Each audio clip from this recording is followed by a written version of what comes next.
Tak record ni. Okey. Lupa nak record. Nasib baik baru satu soalan. Okey. Baik. So sekarang boleh faham Boleh faham tentang kad jalan? Okey. Okey. Jadi sekarang baru tahu kenapa dia kata keluk tu curam atau landai. Curam atau landai, inilah sebab dia. Ini sebab dia. Okey. Baik, so itu soalan nombor 14. So jawapannya adalah B. So take note kepada mana-mana pelajar yang tak faham, so kamu boleh faham kenapa dia menjadi keluk penawaran. Keluk penawaran curang atau landai. Alright. Baik. Kita teruskan soalan 15. Soalan 15 penawaran lagi. Kalau penawaran lagi terpaksalah cikgu padam yang bawah ni. Okey, cikgu padam Okey, cikgu padam. Okey. Baik. So kita pergi kepada soalan yang ke-15. Okey.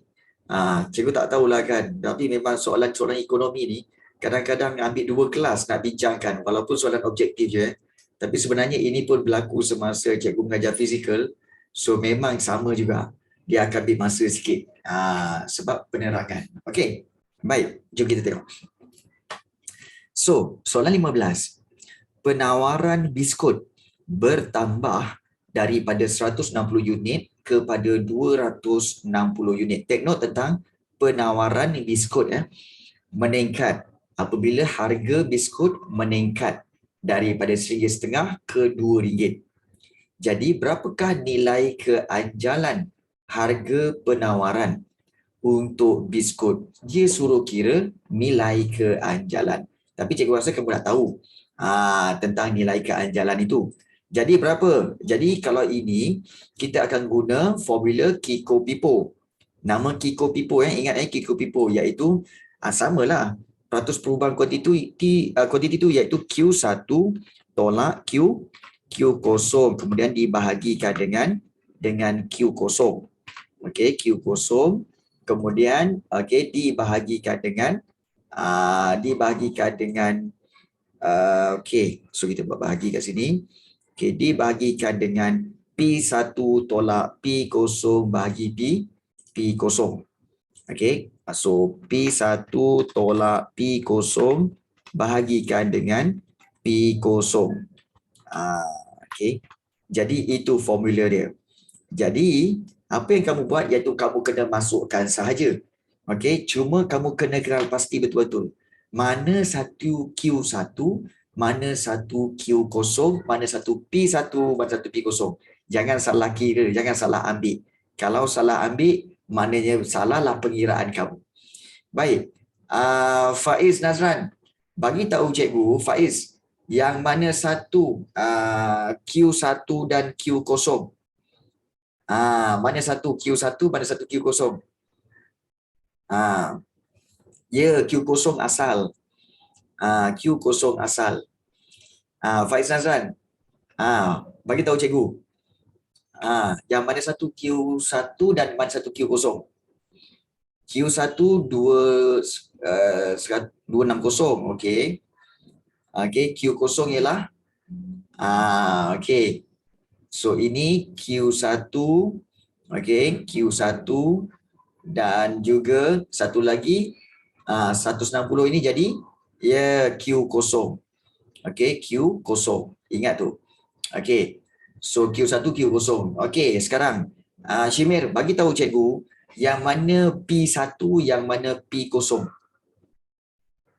Shimir, yang mana P1, yang mana P0.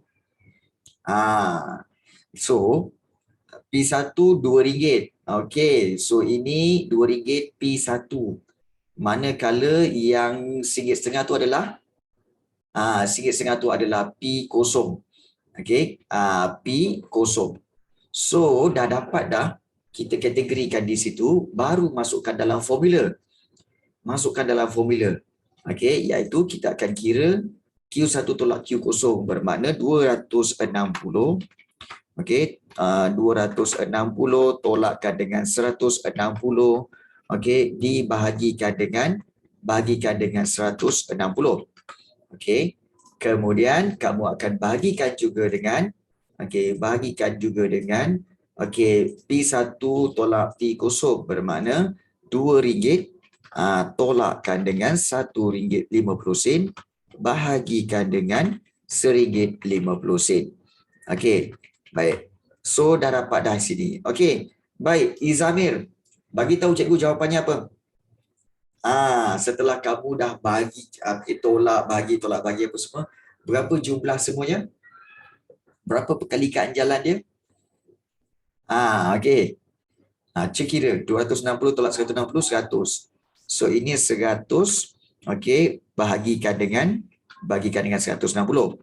Manakala yang sebelah tu adalah okey 0.50 dibahagikan dengan 1.5. 1.50. So berapakah jawapan dia? Okey, Zamir berapa Zamir?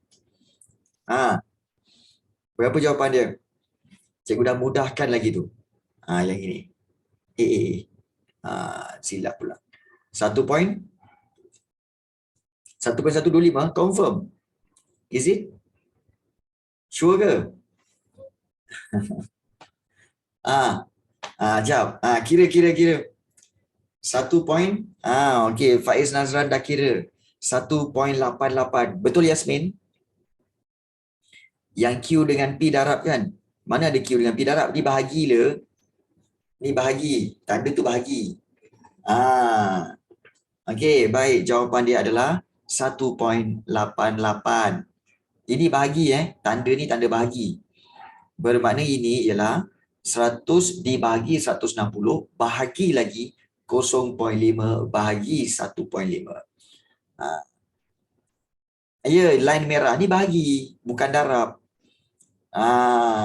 Ya, line merah tu bahagi, bukan darab. Okey. So kalau calculate jawapannya adalah 1.88. Okey, terima kasih banyak Faiz Nazran dan juga Yasmin Ali kerana mengesahkan jawapan itu. Okey. Baik. Jadi dapat 1.88. Kena kira betul-betul ya. Takut nanti kamu ada berlaku kesilapan. Okey. Baik. So kita boleh proceed kepada soalan seterusnya. Alright. So kita pergi kepada soalan seterusnya. Okey. Okey, baik. 16. Situasi manakah yang menerangkan fungsi wang sebagai alat ukuran nilai? Alat ukuran nilai. Baik. Kita berikan kepada Aisyah. Syah, apa jawapan dia Syah? Fungsi wang sebagai alat ukuran nilai. Aisyah, yang mana satu? Jawapan dia.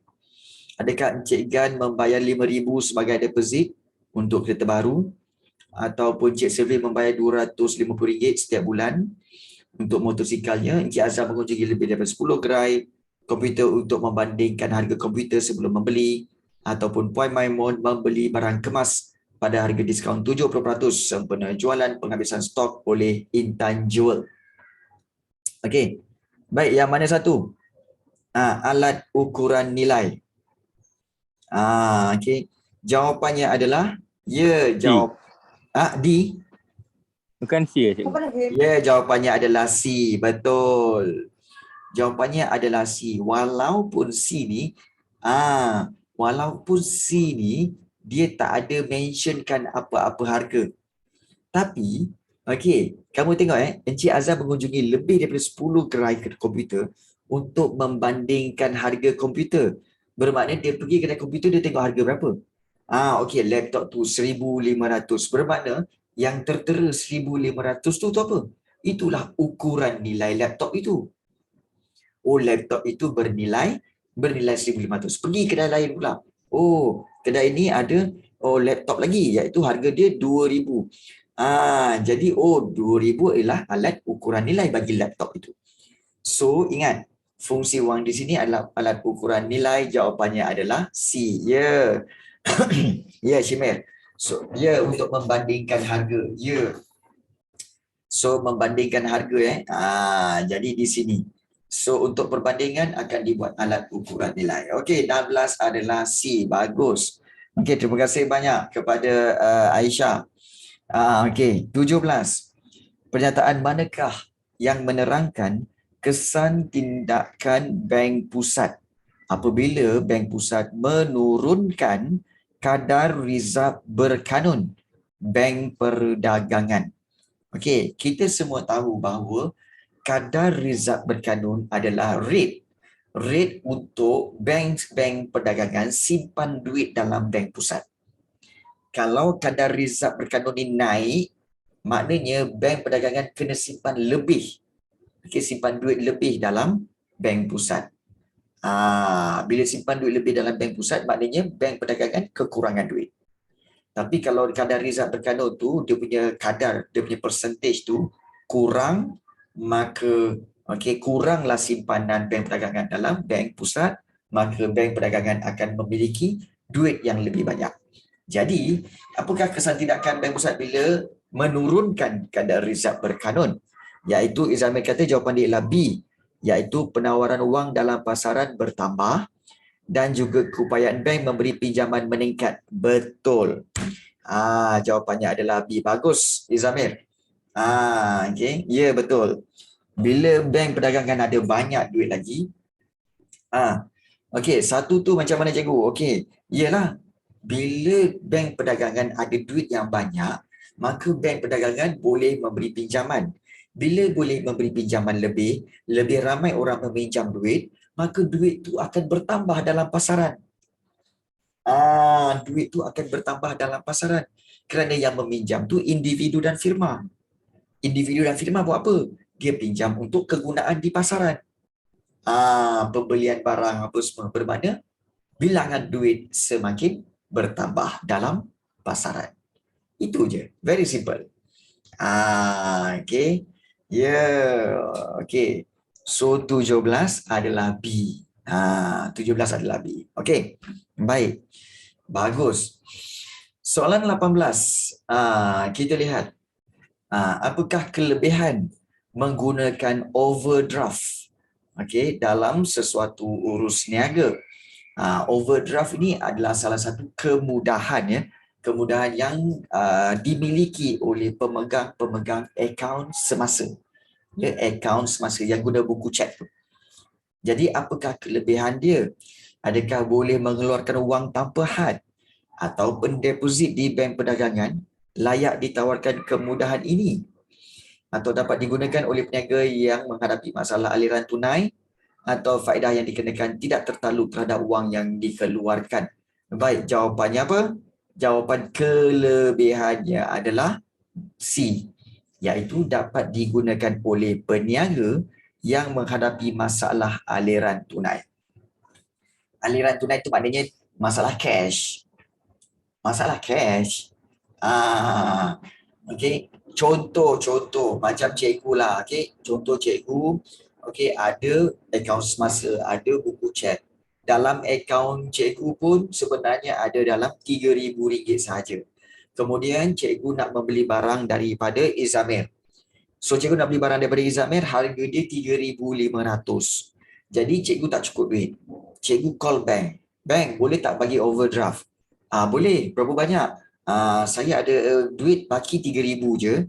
So nak minta bank top up RM500 je. Dan RM500 itu sebagai pinjaman. Dan itu adalah dipanggil overdraft.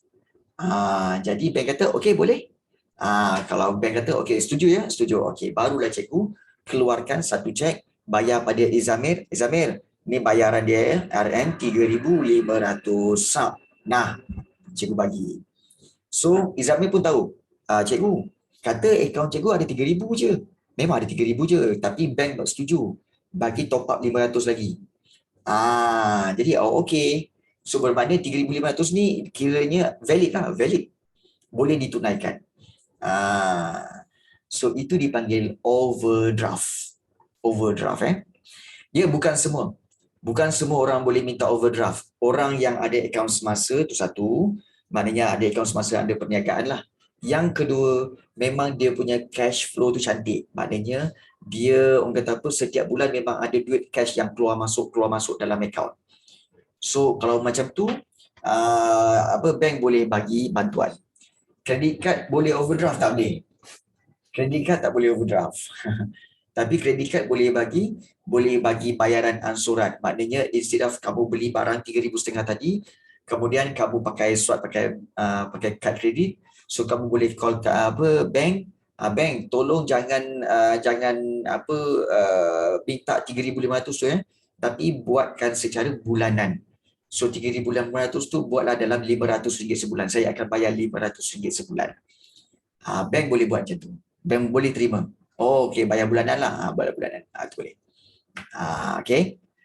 Baik. So itu berkaitan dengan overdraft 18C. Okey, baik. 19.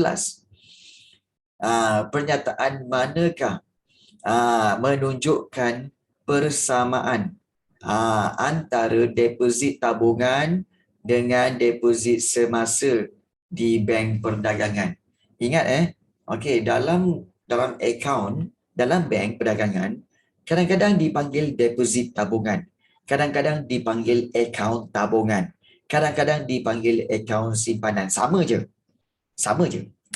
Begitu juga deposit semasa dipanggil akaun semasa. Sama juga. Okey. So persamaan dia apa? Baik, adakah disediakan buku akaun simpanan? Tidak. Ini hanya untuk deposit tabungan sahaja. Pengeluaran wang pada bila-bila masa? Ya, dua-dua akaun boleh keluarkan wang pada bila-bila masa. Satu. Kemudian juga boleh ada kemudahan menggunakan kad ATM. Ya, betul. Okay, sebab dua-dua ni memang boleh mohon untuk pakai kad untuk cucuk duit, kad ATM. Tetapi untuk memohon kemudahan overdraft ini hanya untuk akaun deposit semasa sahaja. Deposit tabungan tak boleh. So jawapan dia adalah 2 dan 3. Dan ini soalan yang diberikan oleh salah seorang pelajar semalam. Yang sebenarnya soalan senang je pun. Okey. Boleh faham dah susah. Apa yang susahnya? Allahu Akbar. Saja je kan. Saja je. Okey. Baik. 20. Okey, kita lihat di sini Okey, Raja 4 berkaitan dengan kemudahan pembayaran yang disediakan oleh bank perdagangan. Okey, Encik Azman sewa rumah 450. Arahan bank kemudahan B. Okey. So bank ABC pindahkan RM450 daripada akaun Encik Azman pada setiap 28 hari bulan dan pemilik rumah akan terima RM450 pada setiap bulan pada tarikh yang sama dengan akaun yang sama dengan amount yang sama. Jadi apakah kemudahan P ini? Senang saja. Iaitu jawapannya adalah baik. Kalau sesuatu pembayaran amount sama, ingat jumlah yang sama pada tarikh yang sama, kepada akaun yang sama, itu adalah standing instruction ataupun perintah sedia ada. Perintah sedia ada. Standing instruction maknanya perintah sedia ada. Maknanya kamu telah memerintahkan bank untuk menolak RM450 tiap-tiap bulan pada 28 hari bulan untuk bayar kepada akaun yang sama. Kerana apa? Kerana bayaran itu jumlahnya yang sama pada tarikh yang sama dan pada akaun yang sama. So kamu hanya isi sekali saja borang itu, maka bank akan tolak tiap-tiap bulan 400,500, 400,500. 28 bulan je dah tolak 400,500. 28 bulan saja tolak 400,500. Jadi kamu tak payah nak fikir-fikir. Sedia ada tu maknanya dia buat terus. Dia buat terus. Itu perintah sedia ada. Maknanya perintah yang kekal sedia ada daripada awal kamu hantar borang tu untuk dibuat pemotongan tu sampailah bila-bila. Sampai kamu kata, okey, saya nak hentikan perintah sedia ada ni. Dan baru dia berhenti. Okey. Jadi, macam on time dia bayar terus. Tapi mesti jumlah yang sama. Jumlah yang sama, tarikh yang sama. Kepada akaun yang sama. Kalau jumlah berbeza-beza tak boleh. Jumlah yang berbeza-beza tak boleh. Okey. Baik, so 20 adalah D. Betul. Macam subscribe lah. Betul. Baik. 20 adalah D. 21. Okey, kita lihat pemegang akaun boleh mengeluarkan wang melebihi. Melebihi baki simpanan Yang manakah betul tentang pernyataan di atas? Okey, adakah A, kemudahan pembiayaan pembelian hartanah, B, syarat pinjaman memerlukan penjamin dan cagaran, C, faedah dikenakan ke atas jumlah pinjaman yang digunakan, atau D, merupakan perjanjian yang dilakukan oleh penghutang kepada pemiutang. Senang je. Kalau pemegang akaun boleh boleh mengeluarkan wang melebihi baki akaun, itu dipanggil apa? Itu dipanggil kemudahan overdraft. Okey. Okey, penghutang orang yang berhutang, pemiutang adalah orang yang memberi hutang. Itu maksud pemiutang, iaitu orang yang memberi hutang. Okey. Baik. So kita lihat sini, mana satu jawapan dia 21? Ya betul. Betul Syamir. Official words.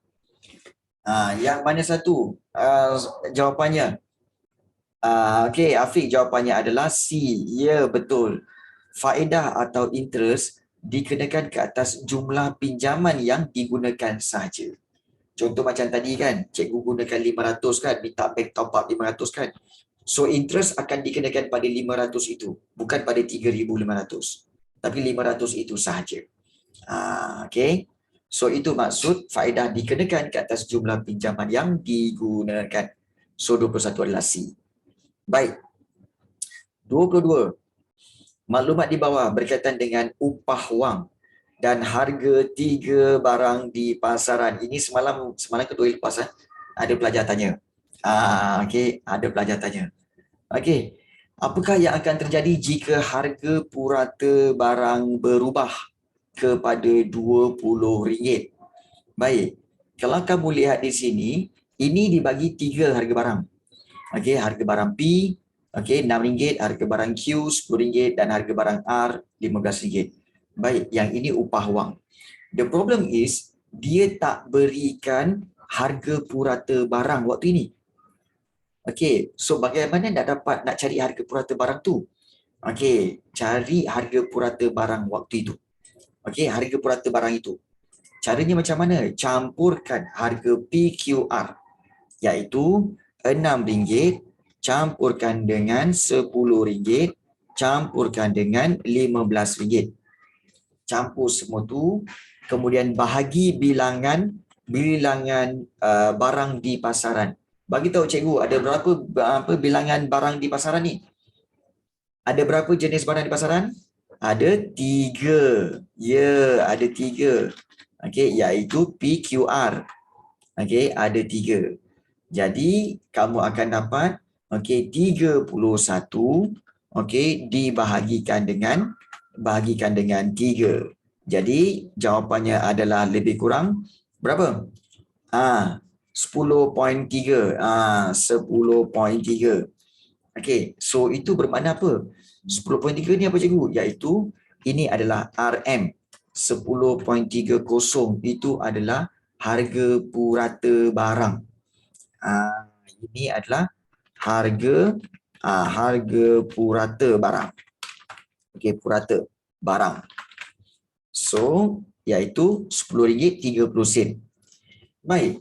So, bila dah harga purata barang, apa yang akan berlaku? Bila harga purata ini berubah kepada RM20, maknanya dia naik kepada RM20. Apakah yang akan berlaku?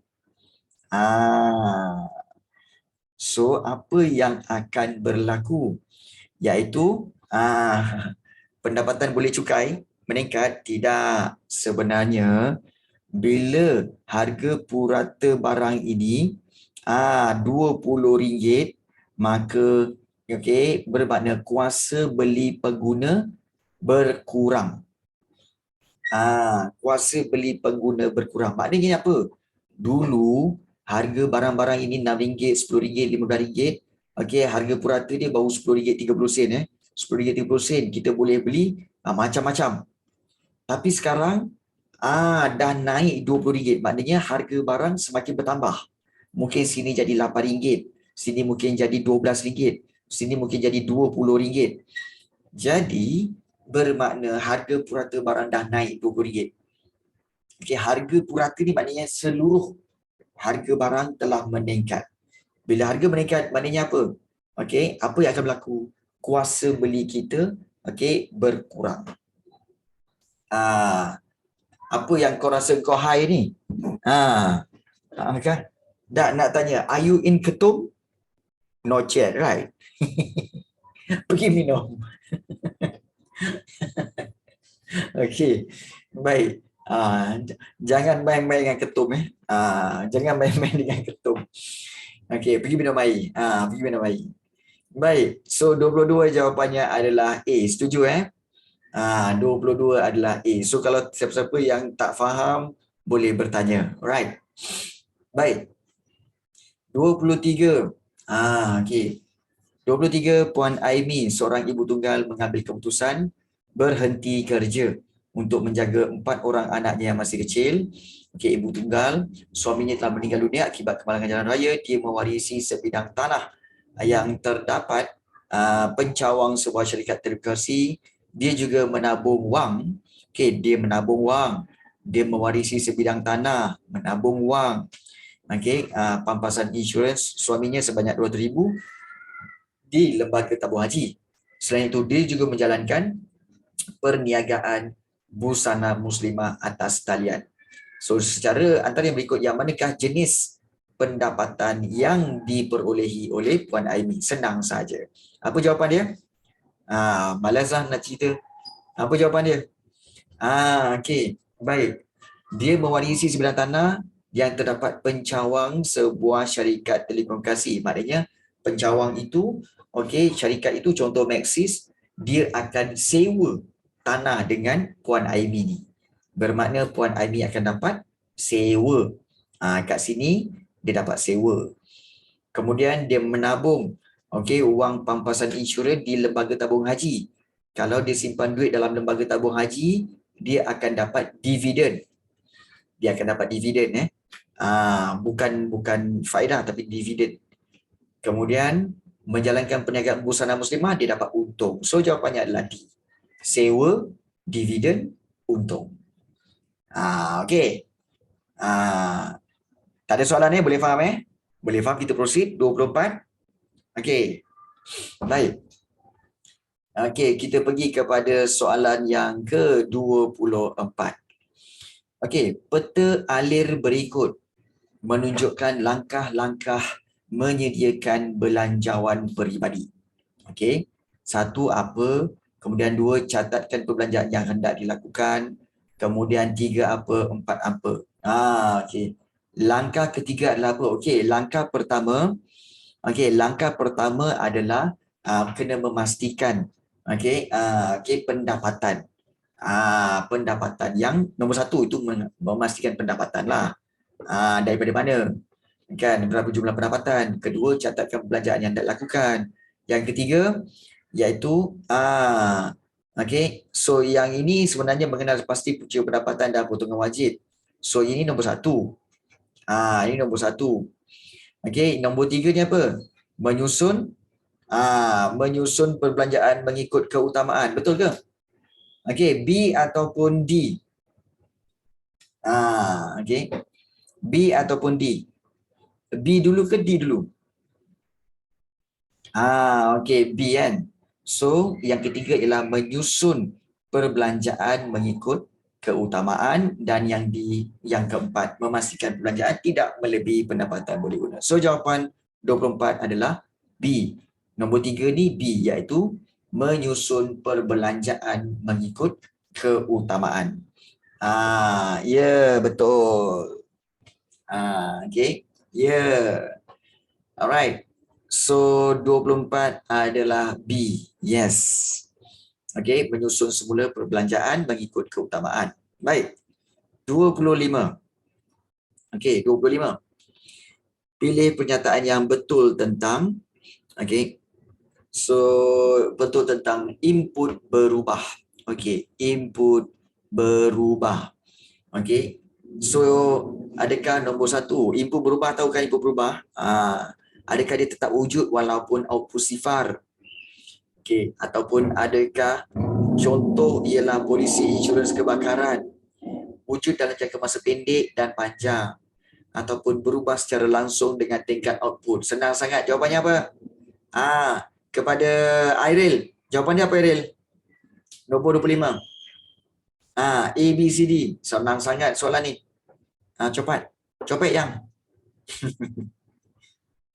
Okey. Airil, jawapannya apa? A, B, C, D. Adakah A 1 dan 2, B 1 dan 3? Ataupun C 2 dan 4 ataupun D 3 dan 4, yang mana satu? Okey. Bukan. Apa pula pendapatan? Ini input lah. Okey, Airil ada tak, Airil? Ke Airil tertidur ni? Yang mana satu, Airil? Okey. Izamir, ya betul. Okey, Airil Adlan, ya betul. Jawapannya adalah 3 dan 4, iaitu D. Input berubah ni yang mana? Input berubah ni dalam pengeluaran kan?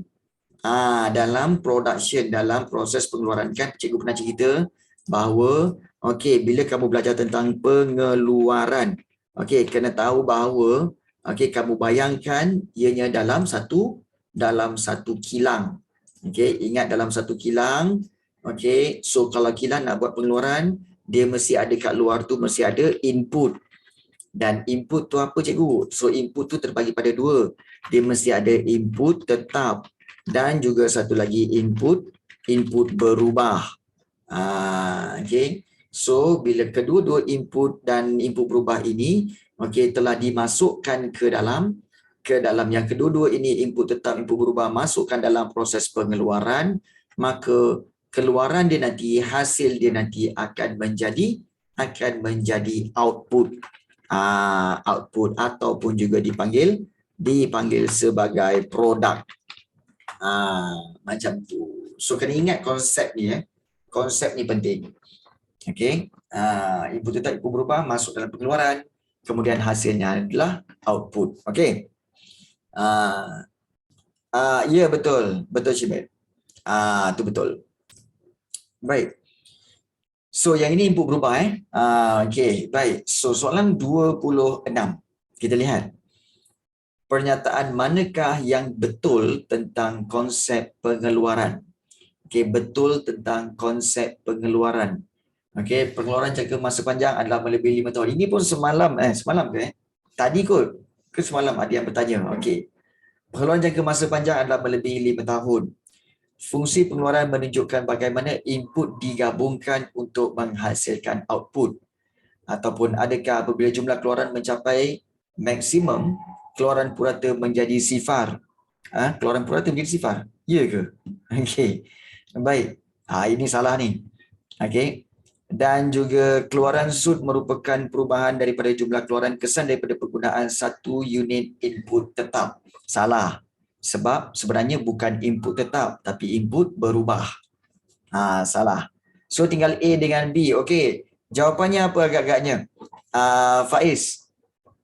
Antara A dengan B.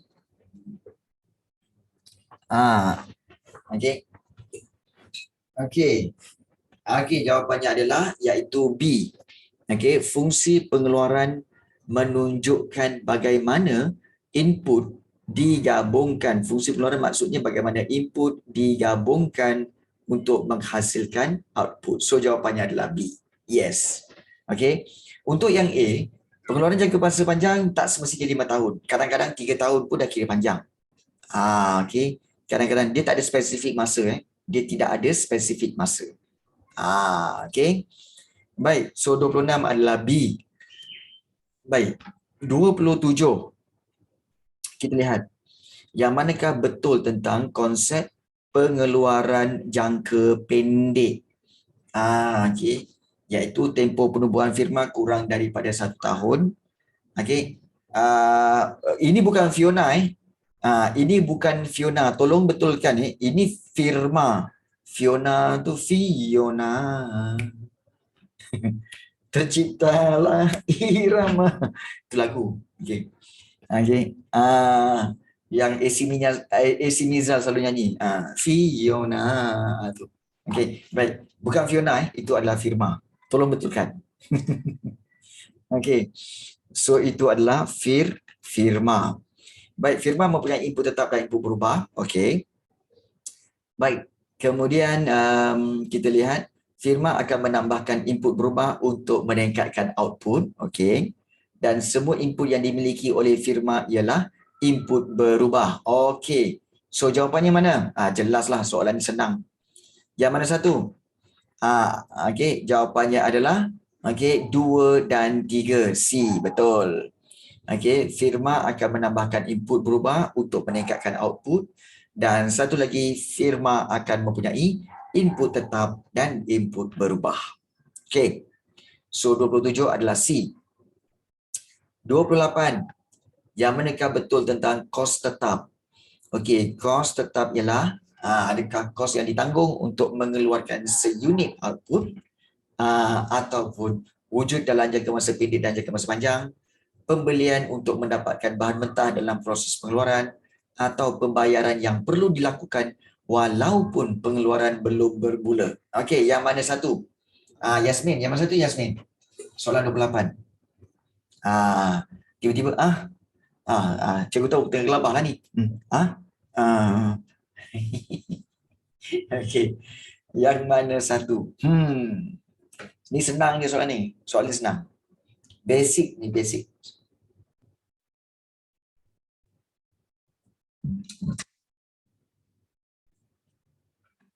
Apa? Banyak pula ni.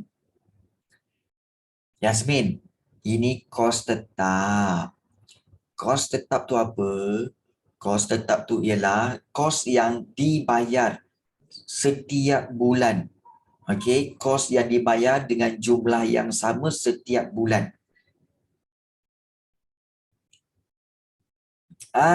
Okey. Ramai yang keliru ke? Baik.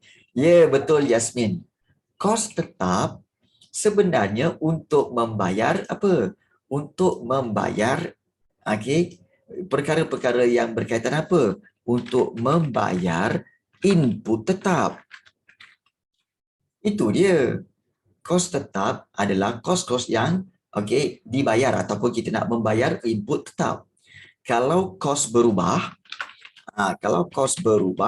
untuk membayar input berubah. Itu je. Boleh faham? Maknanya input berubah, contohnya apa? Buruh bahan mentah, itu kos berubah. Itu input berubah. Jadi bayaran yang kita bayar pada buruh tu, gaji, allowance, beli bahan mentah, pembelian bahan mentah, itu kos berubah. Sebab kedua-duanya itu input berubah. Input tetap, kita tahu input tetap seperti mesin, seperti kilang, sewa kilang kan. Itu input tetap. So kalau kos yang nak bayar kilang tu, kos yang nak bayar mesin tu, itu adalah kos tetap. Apa yang susahnya? Jadi, kan, bila bahan mentah kos berubah. Sebab bahan mentah ialah input berubah. Kan? Apa yang susahnya korang tak boleh banding, tak boleh asingkan tu? Input berubah, input tetap. Input berubah, kos berubah. Input tetap, kos tetap. Apa susah? Okey. Baik. So, jawapannya apa? Jawapannya adalah D. Iaitu kos tetap ialah pembayaran yang perlu dilakukan walaupun pengeluaran belum bermula. Tak biasa. Biasa kan? Tak biasa lagi dengan terma ekonomi. Tinggal berapa bulan je ni. Biasakan daripada sekarang. Biasakan. Ingat tu. Input berubah. Contohnya bahan mentah dan juga buruh. Itu input berubah. Bayaran untuk buruh dengan bahan mentah tu, kos berubah. Input tetap. Contoh kilang. Contoh mesin. So, bayaran untuk input tetap itu, bayaran untuk mesin, bayaran untuk kilang itu, sewa kilang tu, itu dipanggil kos tetap. Itu je. Okey. Baik. Pembayaran kos tetap ialah pembayaran. Ada juga pembayaran yang perlu dilakukan walaupun pengeluaran belum bermula. Contohnya, kalau kamu nak buka kilang, kamu kena bayar sewa kilang dulu. Tapi production tak jalan lagi. Kan? Pekerja belum cari lagi, bahan mentah belum cari lagi. Tapi kilang kena bayar sewa dulu. Betul tak? Jadi itu yang dikatakan kos tetap. Pembayaran perlu dilakukan. Sewa kena jalan, kena bayar. Walaupun pengeluaran belum bermula lagi. Jadi itulah kos tetap. Okey. Itu soalan 28. Baik. 29. Maklumat di bawah berkaitan dengan kos pengeluaran suatu barang. Okey. Kos berubah RM60, kos purata RM4, jumlah output 25 unit. Okey, berapakah kos tetapnya? Okey. Baik, kos berubah, kos purata. Kos tetap berapa? So macam mana nak kira? Siapa dapat kira? Okey, siapa dapat kira? B, RM40. Okey, mula-mula okey, kamu kena cari apa tahu? Dia bagi kos berubah, dia bagi kos purata, dia bagi jumlah output, dia tak bagi satu benda. Iaitu apa tahu? Dia tak bagi jumlah kos. Jumlah kos berapa? Jadi jumlah kos ini macam mana nak buat cikgu? Senang saja. Iaitu jumlah kos ialah okey. Okey. Ya, betul. Okey. Dapat. Okey, ya betul. Betul Aisyah. Baik. Jumlah kos ialah kos purata, okey. Kos purata darabkan dengan jumlah output.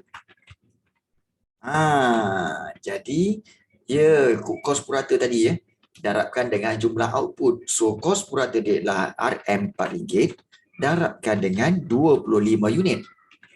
So dapat berapa? 25 kali 4 100. Maknanya dapat RM100. RM100. Itu jumlah kos. Itu jumlah kos. So cikgu buka awal lah. Jumlah kos. So bila dapat jumlah kos, untuk cari kos kos tetap untuk cari kos tetap adalah sama dengan jumlah kos tolakkan dengan kos berubah. Okey, jumlah kos tolak kos berubah. So, okey, kamu akan dapat jawapannya adalah okey, 60. Okey. Okey. 100 tolak 60. Jumlah kos ialah 100. Tolakkan dengan kos berubah RM60. So dapatlah 40. So jawapannya adalah B, 40. Okey. Dapatlah B, 40. Okey.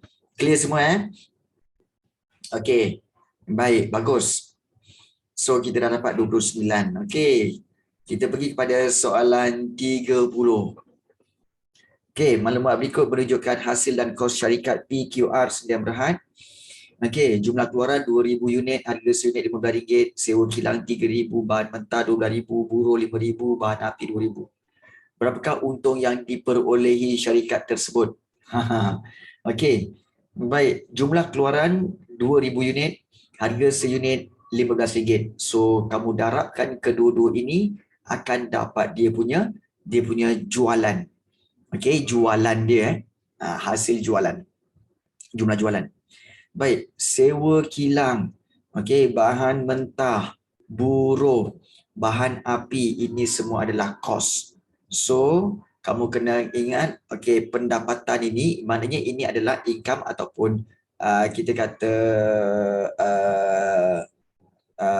revenue ataupun pendapatan lah, hasil pendapatan.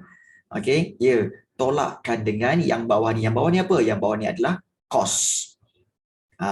Okey, kos. So kalau 2,000 darab RM15 bermakna ini adalah berapa?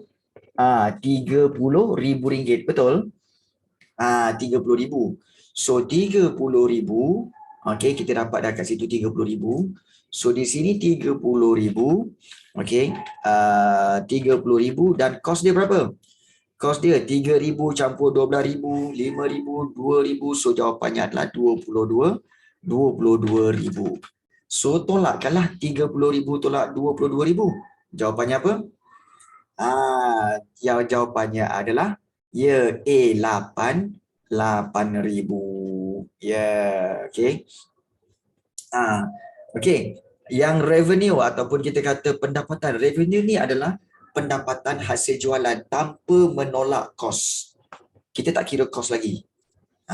Kita just collect je. Okey, berapa yang kita dapat hari ni? Itu kita kata sebagai total revenue. Kemudian bila kita dah tolak dengan kos, baru kita dapat net profit, iaitu untung bersih. So itulah sebenarnya. Ya, okey. Siapa yang ambil account dia tahulah. Okey. Baik. 30 adalah A. Senang kan soalan dia? 31. Okey, faktor manakah yang mempengaruhi produktiviti?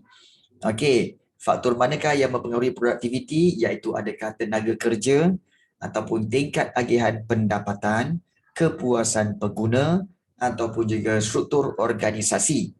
Baik, kena ingat bahawa produktiviti ini berlaku di mana? Di firma. Kalau di firma bermakna berkaitan dengan tenaga kerja dan juga struktur organisasi. Itu yang akan mempengaruhi produktiviti. Produktiviti ini adalah kecekapan dalam menghasilkan produk. So jawapannya adalah B. Tingkat agihan pendapatan itu di peringkat individu, tak ada kena-mengena dengan firma.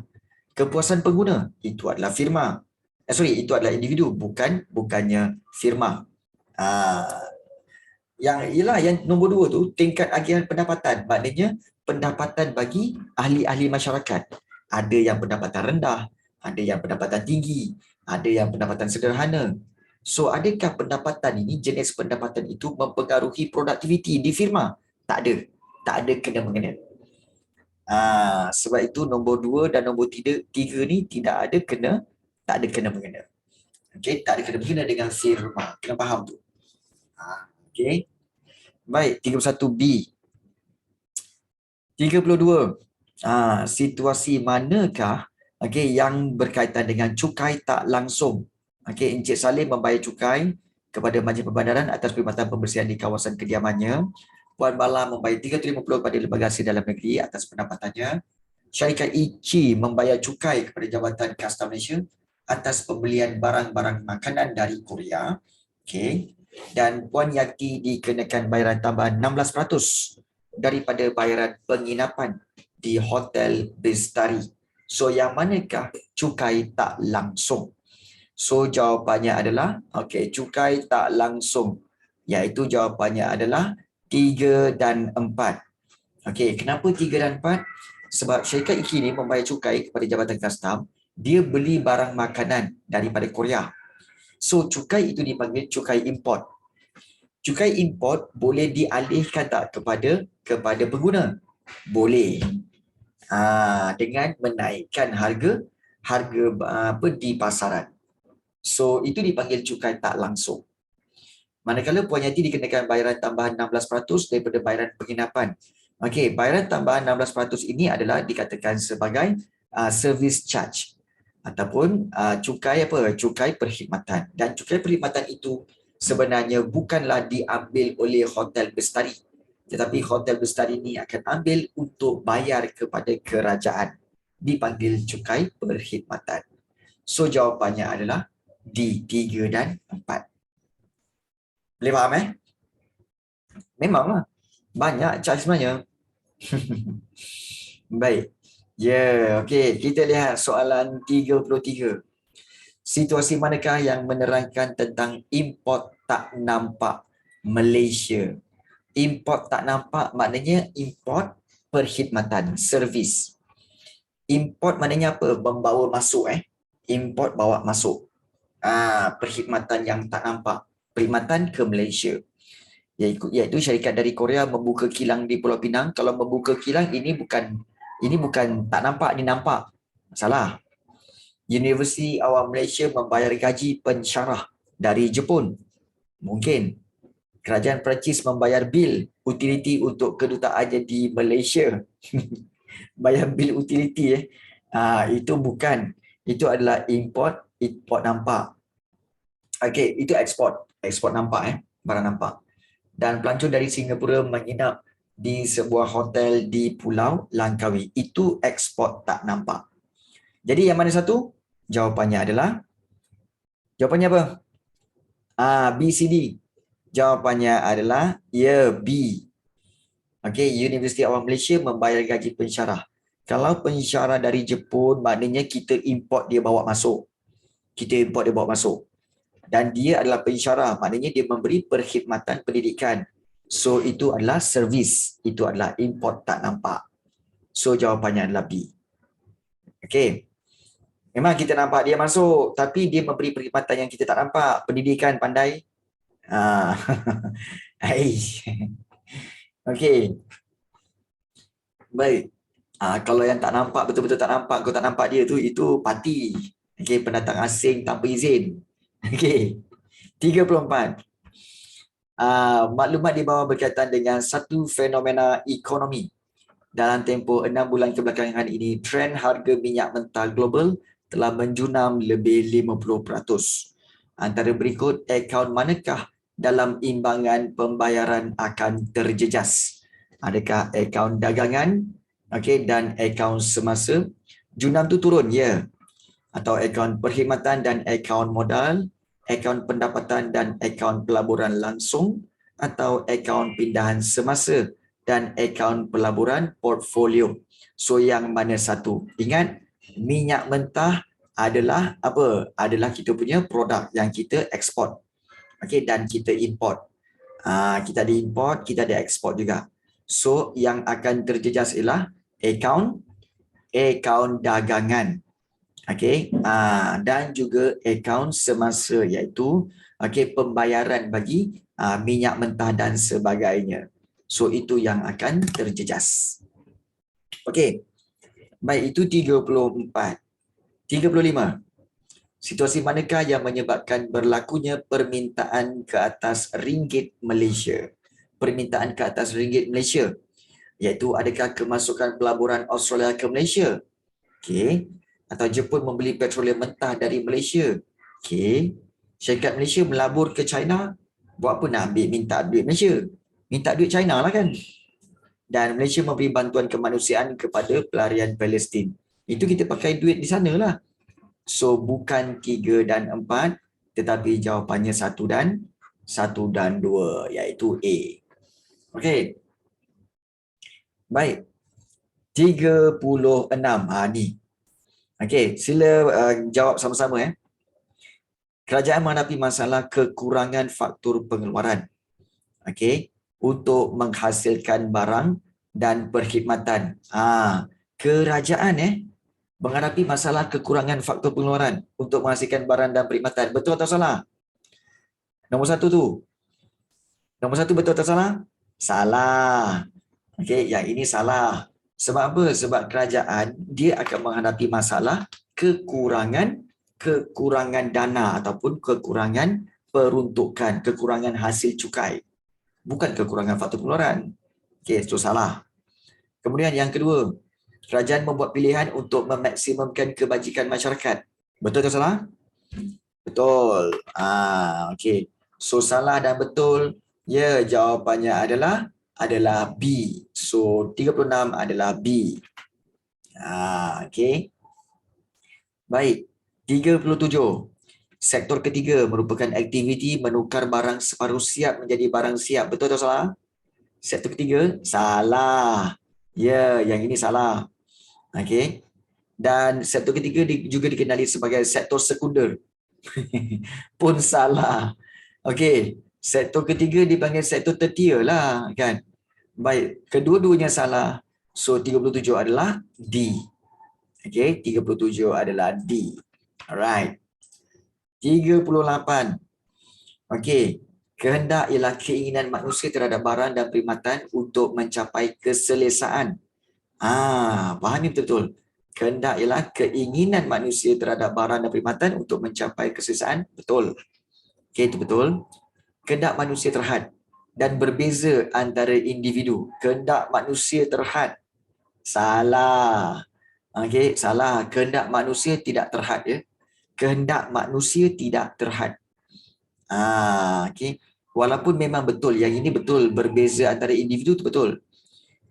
Tapi yang ini salah. Kehendak manusia tak terhad. Okey, jadi jawapannya betul dan salah itu adalah A. Jawapannya A. 38 adalah A. Apa dia? Okey. Ya. Okey, kehendak manusia tak terhad. Ialah kehendak yang terhad keperluan. Keperluan manusia terhad. Keperluan manusia makan, pakaian, tempat tinggal. Okey, itu keperluan. Kehendak memang tak terhad. Bila kau dah dapat sesuatu, kau akan nak lagi. Dan kalau dapat satu, kau nak lagi dan nak lagi dan nak lagi. Itu memang manusia. Itu memang sifat manusia. Ya, itu memang manusia. Ya, betul. Baik. 39. Serius lah. Okey, itu memang manusia. Kan? Tak percaya cuba tengok. Kan? Kalau manusia, kalau lelaki diberi peluang kahwin satu, ada keinginan nak kahwin lagi satu. Dah kahwin dua, ada keinginan kahwin lagi tiga. Lagi yang ketiga. Kan? Itu memang manusia. Wow, siapa tu? Adalah. Okey, seterusnya 39. Produktiviti produktiviti ialah keupayaan untuk meningkatkan penghasilan output. Okey, daripada sejumlah input yang diberikan. Keupayaan untuk meningkatkan penghasilan output daripada sejumlah input yang diberikan. Productivity. Betul atau salah, Aisyah? Okey. Nombor 31 tu. Betul. Okey, itu betul. Kemudian peningkatan produktiviti akan menggambarkan tingkat pertumbuhan ekonomi sesebuah negara. Betul atau salah? Ya, ini juga adalah betul. Okey, so jawapannya kedua-dua betul. So jawapannya adalah, jawapannya adalah C. 39C dan juga 40. Okey, 40. Kadar pertukaran asing adalah nilai satu unit mata wang sesebuah negara dalam dalam sebutan mata wang negara lain. Okey, kadar pertukaran asing ialah nilai satu unit mata wang sesebuah negara dalam sebutan mata wang negara lain. So itu adalah betul. Okey, ini betul. Dan perubahan kadar pertukaran asing sebuah negara akan menyebabkan perubahan permintaan ke atas ekspor dan import negara lain. Betul atau salah? Okey. So perubahan kadar pertukaran asing ini juga akan menyebabkan berubah permintaan ke atas ekspor dan import negara lain. Sama ada menjadi mahal, menjadi murah, so kita akan kurangkan atau tambahkan kuantiti import atau ekspor. So ini pun betul. Jadi jawapannya adalah C. Okey. Baik. Sekarang cuba kira berapa yang kurang betul. Untuk 40 soalan kertas satu. Berapa yang kurang betul untuk 40 soalan ini? Just tuliskan dekat Zoom chat tu, kemudian per 40. Berapa yang betul? Per 40. Okey. Boleh? Okey, bagus Samir. Bagus.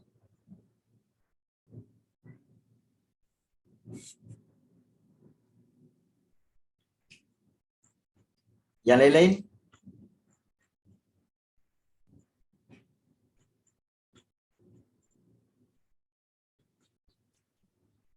Dapatlah.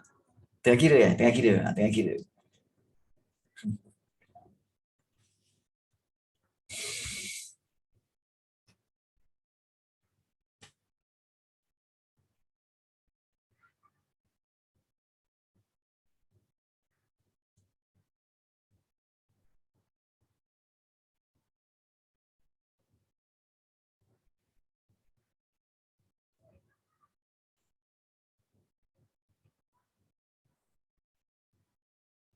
Okey, dapat?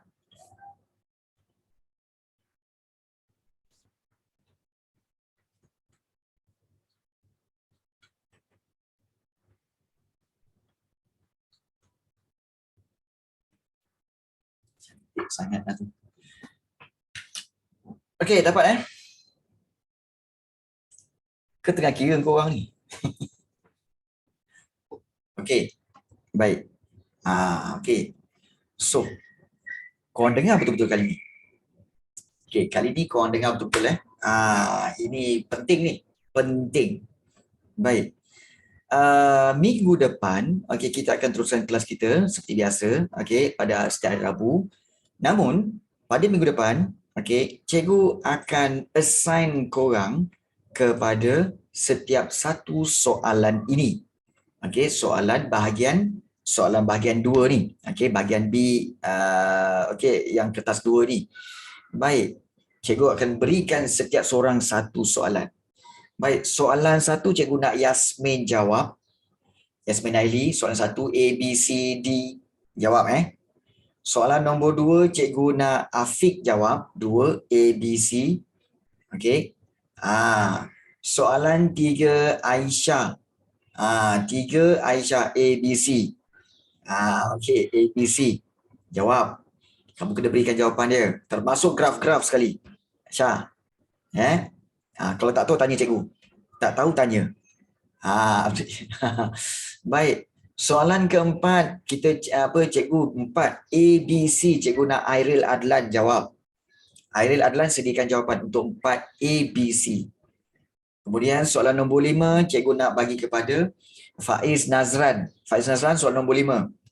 Okey, nombor 5 A, B, C. Sila berikan jawapan dia. Okey, ikut permarkahan tu. Tak tahu tanya. Okey. Soalan ke-6 Izamir. Izamir soalan yang ke-6 tentang inflasi tu. Okey, 6 A, B, C. Dan soalan 7 yang terakhir iaitu Shimir. Shimir soalan 7A tentang tarif dan perdagangan antarabangsa. 7 A, B, C. Okey. Waduh tarif. Okey. So boleh rujuk kepada mana-mana buku kamu. Rujukkan apa semua, sediakan jawapan dia. So minggu depan pada hari Rabu setiap seorang akan bentangkan jawapannya. Okey, tarif jadi sila bentangkan jawapan. Betul atau salah nombor 2, tetapi rujuklah kepada buku teks. Tak tahu tanya cikgu, WhatsApp cikgu. Tanya cikgu soalan ni macam mana. Okey. So semua dapat seorang satu soalan, fair and square. Jadi pada minggu hadapan, okey, cikgu nak kamu semua bersedia dan berikan jawapannya. Tak kisah, yang penting bersedia dan buat. Boleh, Faiz? Okey, Yasmin bagus. Airil, Shimir, Aisyah, Izamir dan Afiq, okey Alright, cun. Apa yang penting? Kerja sama. Okey. So itu yang kita harapkan. Alright. So kita jumpa lagi dalam kelas pada minggu hadapan untuk hari Rabu, waktu yang sama. Kita jumpa lagi guys. Take care. Assalamualaikum dan bye-bye semua. Thank you cikgu. Thank you, Sama-sama cikgu. Fik.